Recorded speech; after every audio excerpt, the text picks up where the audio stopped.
জুমার খুতবার আগে যে আজান দেওয়া হয় তার কি জবাব দিতে হয়? এটা নিয়ে যথেষ্ট ইখতিলাফ আছে ফুকাহা কেরামের মধ্যে।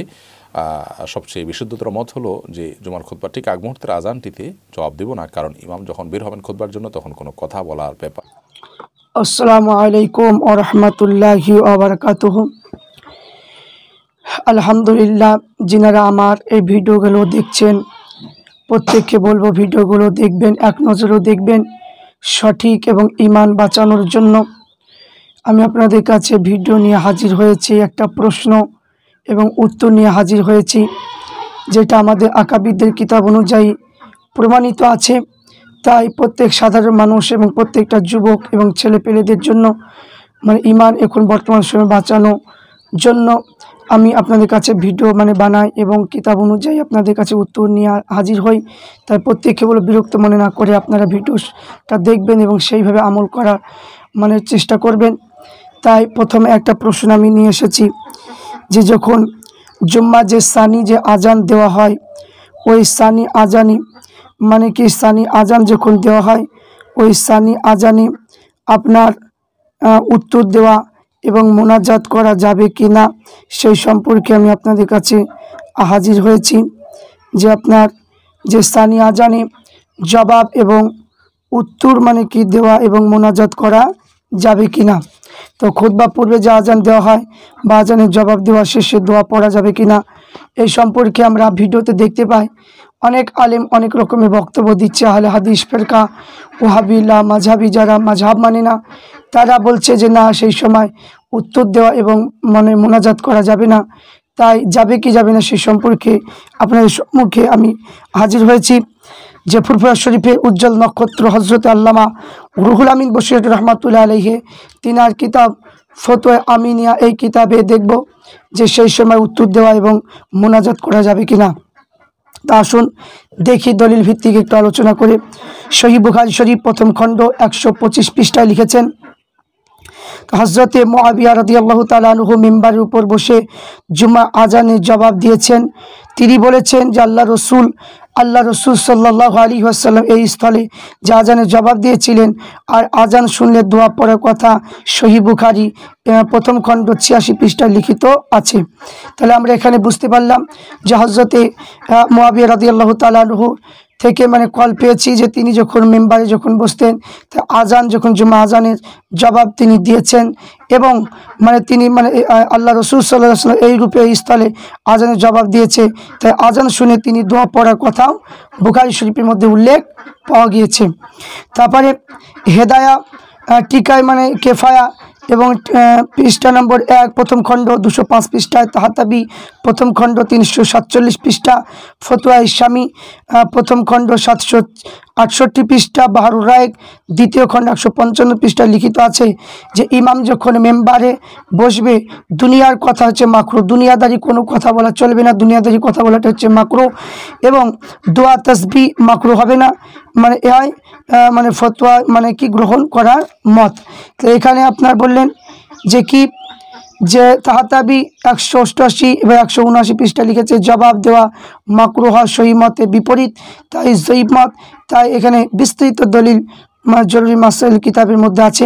তাহলে আমরা দেখব এই কিতাবের পরে আমরা জরুরি মাসাইল এই কিতাবের মধ্যে আমরা দেখব যে এই সম্পর্কে কী বলছে। তারপর জরুরি আল্লামা রুহুল আমিন বশির রহমাতুল্লাহ আলাইহি তিনি জরুরি মাসাইল এই কিতাবে প্রথম খণ্ডের মধ্যে আপনার লিখেছেন। এই প্রথম খণ্ডের মধ্যে আমরা দেখব যে এই সম্পর্কে কি জুমা দিবসে খুতবা আজান দেওয়াকালে খতিব কিংবা শ্রোতাগণ আজানের উত্তর দিতে পারেন কিনা এবং আজানের পর ওসিলায় দোয়া পড়তে পারে কিনা। তো সেই সম্পর্কে তিনি উল্লেখ করেছে বুখারী শরীফের পৃষ্ঠা নম্বর 104 পৃষ্ঠায় লিখেছে, মিসরের ছাপা বুখারী শরীফ এই কিতাবের মধ্যে লিখেছেন যে সাইলের পুত্র হুনাইফের পুত্র হজরতে আবু আবু ওমাম বলেছেন, আমি শ্রবণ করেছি যে সময় আজানদাতা আজান দিয়ে দুবার আল্লাহু আকবার বলেছে, হজরতে মুআবিয়া রাদিয়াল্লাহু তাআলা মিম্বারের উপর বসে থাকিয়া দুবার আল্লাহু আকবার বলতেন, আজানদাতা আশহাদু আল্লা ইলাহা ইল্লাল্লাহ বলতেন, তখন হজরতে মুআবিয়া বলতেন, আমিও ওয়ার সাক্ষ্য প্রদান করছি। তো আজানদাতা যখন আশহাদু আন্না মুহাম্মাদুর রাসূলুল্লাহ বলতেন, তো আমিও ওয়ার সাক্ষ্য প্রদান করছি। তিনি আজান শেষ করলে তো বললেন যে, হে লোক সকল, তোমরা আমার নিকটে যে কথা শ্রবণ করলে, নিশ্চয় আমি আজানদাতা সেই সময় আজান দিয়েছিল, এই বৈঠকে রাসূলুল্লাহকেও ওয়া বলতে শ্রবণ করিয়েছি। তাহলে এখানে আল্লাহ রুহুল আমিন হুজুর বুখারী শরীফ তিনি পেশ করেছেন, যেটা মিসরের ছাপা বুখারী শরীফ প্রথম খণ্ড লিখেছেন। তারপরে আল্লামা আইন হানাফি সহিহ বুখারী টিকা তৃতীয় খণ্ডে লিখেছেন, এই হাদিসে প্রমাণিত হয় যে খতিবকে মেম্বারে বসিয়ে আজানদাতা উত্তর দেওয়া হচ্ছে জায়েজ। তাহলে এখানে কি বললেন, যে আইন বললেন যে আপনার যে আল্লামা আইনি হানাফি রহমতুল্লাহ বললেন যে হাদিসে প্রমাণ পাওয়া গেল যে খতিব মেম্বারে বসে যখন আজান দেওয়া হবে, তাহলে কি আজানদাতা উত্তর দেওয়াটা হবে জায়েজ। তাহলে হেদায়াত টিকা এবং কেফায়া প্রথম খণ্ড 205 পৃষ্ঠায় লিখেছেন যে ইমাম যে সময় জুম্মার দিবসে হুজরা হইতে বাহির হয়, তখন লোক নামাজ ও কথা ত্যাগ করবে। এই স্তরে নামাজের মর্মে নফল নামাজ কিংবা কাজা ফরজ নামাজ খুতবার সময় বিনা মাকরুহ জায়েজ হবে। কিন্তু প্রাচীন বিধানগণে ইমাম আবু হানিফা মতভেদ করেছেন। কতগুলো বিধান তা মতে ব্যাখ্যায় বলেছে যে মনুষ্য কথা মাকরুহ, কিন্তু তাসবিহ বিষয় মাকরুহ হবে না। কেউ কেউ বলেছে সকল প্রকার কথা যে মাকরুহ। তাই প্রথম মতটি অধিকতর সহি। তাই সাইখুল ইসলাম মাবসুত গ্রন্থে লিখেছেন যে কি আজানদাতা আজানের উত্তর দেওয়া সম্বন্ধে মতভেদ ঘটিয়েছে, তাই অন্য কথা সকলের মতে মাকরুহ। তাই দুরুল মুখতার কিতাবে লিখেছে, যে সময় ইমাম হুজরা হইতে যখন বাহির হবে, হুজরা অভাবে মিম্বার উঠবার জন্য দ্বন্দ্বমান হবে, খুতবা শেষে হওয়া অবধি নামাজের কথা নিষেধ। তাই মজমার টিকা আছে, তাই যদিও এইরূপ ফরজ কাজা থাকে ওয়াক্তির মধ্যে তারতিব ভঙ্গ সাকেত না হয়ে থাকে, তবে মাকরুহ হবে না। এইরূপ কাজা না পড়ে জুম্মা সহি হতে পারে না। তাই সারাজ প্রভৃতি গ্রন্থ আছে। তাই যদি এইরূপ কাজা থাকে, তাহলে তারতিবে সাকেত হয়ে থাকে, তাহলে মাকরুহ হবে। তাই দুরুল মুখতার তাহাতাবি কিতাবের মধ্যে লিখেছে, ইমাম যে সময় বাহির হন নামাজ জায়েজ নয়। তাহলে কারো মতে হারাম, কারো মতে মাকরুহ তাহরিমি। আবু সউদ বলেছে যে হামাবি কিতাবের মধ্যে লিখেছে যে মনুষ্যর কথা জায়েজ নয়, কিন্তু তাসবিহ এবং বিষয় মাকরুহ হবে না। এই অধিকতম সহি নেহায়া বা এনায়া কিতাবে লেখা যে খুতবা আরম্ভ করার পূর্বে মাকরুহ হবে কিনা এই মতভেদ হয়েছে, কিন্তু এরপরে এই প্রকার মাকরুহ তাহরিমি এইরূপ বাদায়ে কিতাবের মধ্যে আছে। বারুরাইক নাসরুল ফায়েক কিতাবের মধ্যে বর্ণনা কি করেছেন। এবং স্বামী কিতাব প্রথম খণ্ডের মধ্যে লিখেছে যে মনুষ্যর কথা উক্ত সময় নিষেধ, তাই তসবিহ এবং অতলীয় বিষয় মাকরুহ হবে না। তা অধিকতম সহি এইরূপ নেহায়া বা এনায়া কিতাবের মধ্যে উল্লেখ আছে। বাহারুর এক দ্বিতীয় খণ্ডে 155 পৃষ্ঠায় লিখেছেন, নেহায়া গ্রন্থে প্রাচীন বিধান ইমাম আবু হানিফার মতে তিনি বলেছে কত সংখ্যক বিধান বলেছে মনুষ্য কথা মাকরুহ হবে, তসবিহ বিষয় মাকরুহ হবে না। কতগুলো সময় বিধান বলেছে সমস্ত মাকরুহ। প্রথম মতটি অধিকতম সহি। তো এনায়া কিতাবে আজ খুতবা আরম্ভ করা অগ্রহ কথা বলা মাকরুহ হয় না এবং হওয়ার মতভেদ হয়েছে। খুতবার সময় কথা বলা মাকরুহ তাহরিমি। দুরুল মুখতার কিতাবের মধ্যে লিখেছে, নারুল ফায়েক কিতাবের মধ্যে আছে সকলের মতে খতিব সম্মুখে আজান মৌখিক উত্তর জবাব দেওয়া অনুচিত। তাই তাহাতাবি উক্ত গ্রন্থে লিখেছে খতিব যে সময় কি মেম্বারে উঠে যান, সেই সময় সমস্ত কথা মাকরুহ হওয়া ইমাম আজমের মতে প্রতি লক্ষ্য করে কথা বলা হয়েছে। জুমার অধ্যায়ে এসেছে যে উক্ত ইমামের মতে খুতবা আরম্ভ করা অগ্রভাগ জিকির জায়েজ হওয়া অধিকতর সহি। তা আজানের জবাব দেওয়া কোনো বাধা নাই। তাহলে এখানে বললেন যে আল্লামা রুহুল আমিন বললেন যে ইমাম যে সময় মেম্বার উপবিষ্ট থাকে, সেই সময় জুম্মা আজান দেওয়া এবং ইমাম শ্রোতাগণ তার জবাব দিতে পারেন, ওসিলায় দোয়া করতে পারেন। তা আল্লাহ রসুল স্বয়ং আজানের জবাব দিয়েছিলেন। ইমাম আজমের মতে অবাধ্য এটা জায়েজ আছে। তাহলে যখন ইমাম সাহেব যখন মিম্বারে যখন কি উঠবে, যখন আজান দেওয়া হবে, ওই আজানের জবাব দেওয়া এবং ওসিলায় দোয়া করা এটা জায়েজ আছে। ইমাম আবু হানিফার মতে এটা জায়েজ। তাহলে আমরা এই কিতাবের মধ্যে পেলাম। তারপরে আমরা দ্বিতীয় যে কিতাবটা কি পরিবেশন করব, সেটা হলো কি ফতোয়া সিদ্দিকিয়া।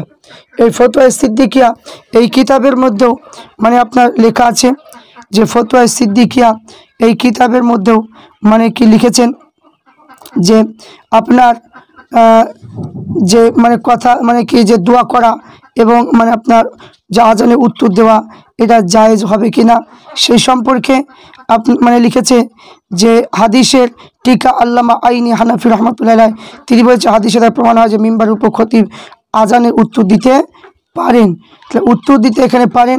এবং তিনি দেওবন্দীদের কিতাবে তিনি মানে কি হাওয়ালা দিয়ে লিখেছেন যে সমস্ত দেওবন্দি আলিমরা হয়তো এখন মানতে চাই না, তাদের মানে কি আকাবিদের কিতাব ফতোয়া দারুল উলুম দেওবন্দ 6 খণ্ড 147 পৃষ্ঠায় লিখেছে যে মুফতি শফি সাহেব লিখেছে যে মুখে উত্তর দেওয়া মাকরু তাহারিমি হবে না, বরং জায়েজ হবে, নিকটবর্তী মাকরু তানজি হবে। তাই দুরুল মুক্ত আনহু এই শব্দে বোঝা যায়।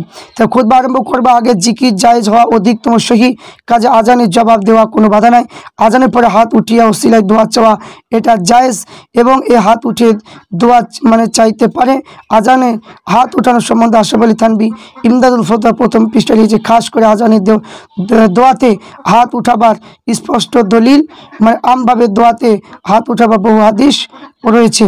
তাহলে এখানে বুঝতে পারলাম। তাহলে এখানে আপনার আরও লিখেছে যে তারতিব মানে কোনো কাজা নামাজ থাকলে তা খুতবা পড়ার সময় আদায় করা জায়েজ। হয়তো যারা হয়তো ফজরের নামাজ হয়তো যারা পড়েনি তারা হয়তো মানে কি যে কাজা নামাজ করেছে সেই কাজা নামাজটা পড়তে পারে। কাজা নামাজ না পড়লে জুমার নামাজ আদায় করা একটু মানে আপনার অসুবিধা হয়, এই জন্য কাজা নামাজ যদি সেই সময় যদি পড়ে তো পড়া যাবে। তাহলে ফতোয়া সিদ্দিকের মধ্যে পাওয়া গেল। তারপরে তরিকুল ইসলাম, এই তরিকুল ইসলাম এই কিতাবের মধ্যে আমরা দেখব যে তরিকুল ইসলাম এই কিতাবের মধ্যেও মানে কি লেখা আছে যে তরিকুল ইসলাম এই কিতাবের মধ্যে আমরা দেখব যে কি যে আজান যখন দেওয়া হবে যে খুতবার আজান সেই সময় আমরা ওই খুতবার আজানে মানে উত্তর এবং জবাব দিতে পারবো কিনা এই সম্পর্কে এই কিতাবের মধ্যে লেখা আছে। তো এখানে লেখা আছে যে জুম্মার নামাজ পড়বার পূর্বে ইমাম খুতবা পাঠের জন্য মিম্বারে আহরণ করলে পরে আজানের দোয়া এবং তার জবাব দেওয়া হুকুম কি। তো এখানে আজানের জবাব দেওয়া হচ্ছে ওয়াজিব।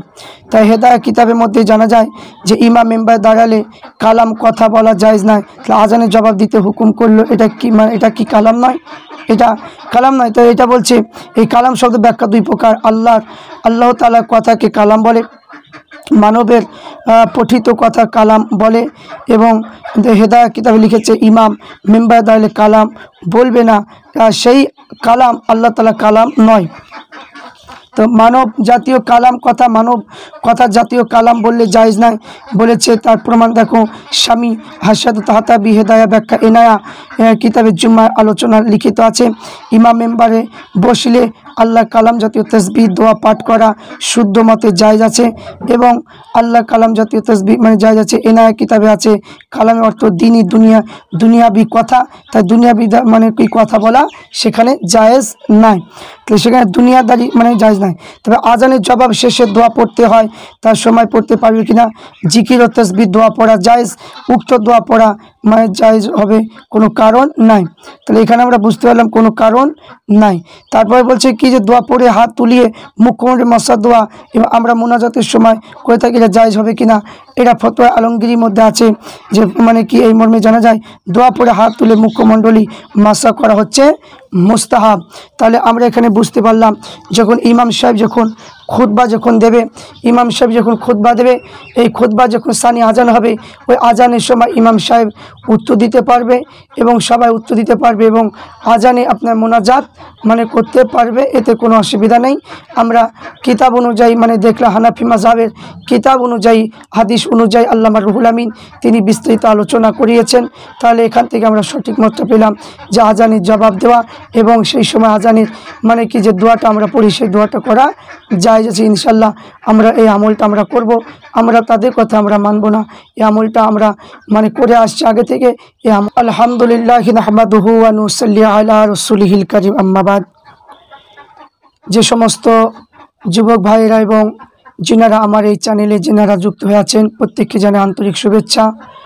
প্রত্যেককে বলবো আপনারা আমার এই ভিডিওগুলো ইতিমধ্যে দেখবেন এবং প্রত্যেকের জনের কাছে এই ভিডিওটা মানে পৌঁছে দেবেন। সাধারণ মানুষ আম মানুষ এদের কাছে এই ভিডিওটা শোনা এবং প্রয়োজন মনে করছি, কারণ বর্তমান সময় এখন ফিতনা সময় এখন ফিতনা চারিদিকে ছড়িয়ে যাচ্ছে মানুষের ঈমান নষ্ট করার জন্য। তাই সাধারণ মানুষ ঈমান নষ্ট মানে কি হয়ে যাবে, তাই ঈমান বাঁচানোর জন্যে মানে আমাদের ঈমানকে বাঁচানোর জন্য আমরা কোন পথে যাব আমরা অনেকে হয়তো আশাবাদী করি।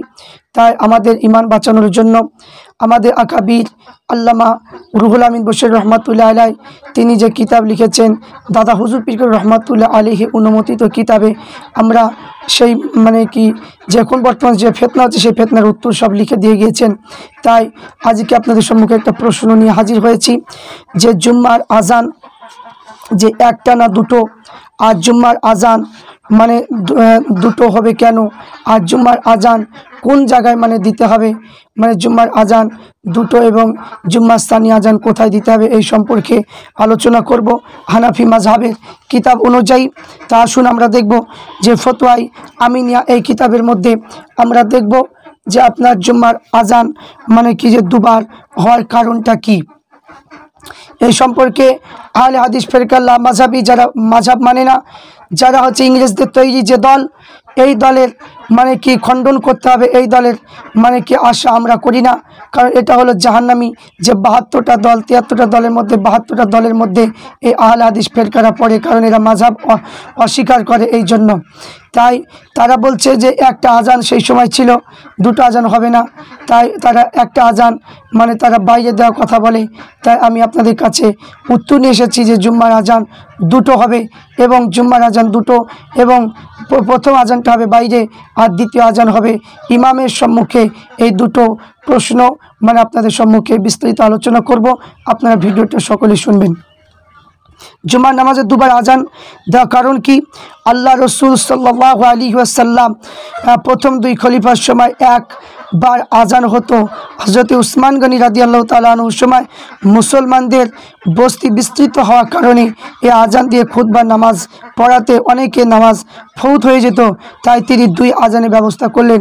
প্রথম আজান দূরের লোকদেরকে সাবধান করার জন্য, আর দ্বিতীয় আজানে উপস্থিত লোকদেরকে সাবধান করাতে হবে এই জন্য। আল্লাহ রসুল বলেছে যে তোমরা আজানের সুন্নাতকে আমার হেদায়েত, যে আমার সুন্নাতকে, যে আল্লাহ রসুল তোমরা আমার সুন্নাতকে ও আমার হেদায়েতে প্রাপ্ত খলিফাগণের সুন্নাতকে দ্রুত রূপে ধারণ করো, এই হিসেবে উভয় আজান সুন্নাত হলো। তাহলে এখানে আমরা বুঝতে পারলাম যে আজান যখন আল্লাহ নবীর সভায় হয়তো একটা আজান ছিল, হযরত আবু বকর উমর ফারুকের জামানায় একটা আজান ছিল, যখন লোক সংখ্যা যখন বেড়ে গেল হযরত উসমান গনি রাদিয়াল্লাহু তাআলা আনহু তিনি দ্বিতীয় আজানটা দিলেন। তা আল্লাহ নবী বললেন যে আমার সুন্নাতকে জিন্দা রাখার জন্য আমার যে কোনো একটা মানে সাহাবাকে অনুসরণ করলে মানে কি সেটাই মানে কি আঁকড়ে ধরলে সুন্নত আদায় হবে, তাই বললেন। তারপরে দ্বিতীয়টা আমরা দেখব যে জুম্মার নামাজের দুই আজান মানে হলো কেন। তা আল্লাহ রসুল বলেছেন যে আবু বকর উমর ফারুকের জামানায় মেম্বারের উপর ইমাম বসলে জুম্মার একবার আজান দেওয়া হতো। আর উসমান গনি যখন মুসল্লিগণের সংখ্যা অধিক হয়ে গেল, তাহাদের এত মানে কি সংখ্যা বেড়ে গেল, তাই দূরে দূরে ভিন্ন ভিন্ন স্থানে তাহাদের কি বিধি কার্য সংলাপ দেখতে পেলেন। তাই তিনি খুতবার সময় পূর্বে দ্বিতীয় একবার আজানের ব্যবস্থা করেছিলেন। তাই দূরবর্তী স্থানে লোকেরা দ্রুত গতিতে খুতবার সময় উপস্থিত হতে পারে। এই জাউরানো স্থানে তিনি মানে কি অনুষ্ঠিত মানে হয়েছিল। তা আল্লাহ রসুল বলছে আমার সুন্নাত আমার সত্য পথ প্রাপ্ত খলিফাগণের সুন্নাত দ্রুত রূপে ধারণ করা, এবং দ্বিতীয় আজান সুন্নত হইতে প্রমাণিত হলো, আশরাতুল উম্মাত কিতাবের মধ্যে পাওয়া যায়। তাহলে এখানে আমরা বুঝতে পারলাম তাহলে দুটো আজান কি জন্য মানে দেওয়ার কথা বললেন। তাহলে এখানে দুটো আজান আমরা যেটা শুনতে পেলাম যে দুটো আজানের কথা মানে হযরত উসমান গনির কাছ থেকে আমরা শুনতে পেলাম। তাহলে এখানে আর একটা বলা হয়েছে যে মিনারে আজান, যে মসজিদে দরওয়াজায় কোন দিকে মানে আজান দিতে হবে। তো মসজিদের বাহিরে মিনারে মানে আজান দিতে হবে, যদি আজান দিলে নামাজিগণ সুন্দররূপে শুনতে পায়, এই জন্য মানে আজান দিতে হবে। তাহলে আজানটা হচ্ছে 5 ওয়াক্ত যে আজান আমরা দিই সেটা মসজিদের ভিতরে দেওয়া যাবে না, এটা মানে কি মসজিদের বাইরে দিতে হবে। তাহলে আমরা এখানে বুঝতে পারলাম যে অধিক লোক সংখ্যা বাড়তির কারণে হযরত উসমান গনি দ্বিতীয় আজানটা চালু করেছে। আল্লাহ নবী বললেন যে আমার একটা মানে কি সাহাবাদের যদি একটা মত যদি কেউ অনুসরণ করে তাহলে আল্লাহ নবী বলে সে আমার সুন্নতকে আঁকড়ে ধরতে পারবে। তাহলে এখান থেকে আমরা বুঝতে পারলাম যে জুম্মার আজান হযরত উসমান গনির আমল থেকে মানে হয়েছে। তাই উসমান গনি মানে কি যে জান্নাতি সাহাবী 10 জন সাহাবার মধ্যে আপনার তৃতীয় নম্বর হলো হযরত উসমান গনি। তাই আমরা ফতোয়া আমিনিয়া কিতাবের মধ্যে আমরা পেলাম যে আপনার যে জুম্মার আজান হলো দুটো, একটা হচ্ছে প্রথম মানুষ ডাকার জন্য, আর দ্বিতীয় হলো যে মসজিদে যে ইমাম সাহেব যেখানে খুতবা দেবে সেই সম্মুখে আজান দেওয়া, মানুষকে চুপ করে রাখার জন্য দ্বিতীয় আজান। আমরা দুটো আজান ইনশাল্লাহ পেলাম। তাহলে তাদের কথা আমরা শুনবো না। আল্লাহ পাক রব্বুল আলামিন আমাদের প্রত্যেককে সঠিকভাবে বোঝায় এবং ঈমান হালতে মানে কি আমাদেরকে ইন্তেকাল করার তৌফিক দান করেন এবং ফিতনাবাজদের থেকে আমাদেরকে দূরে রাখেন এবং মানে কি যে সঠিকভাবে আল্লাহ নবী সাহাবাদের যে মতটা দিয়েছে সেই মত অনুযায়ী চলা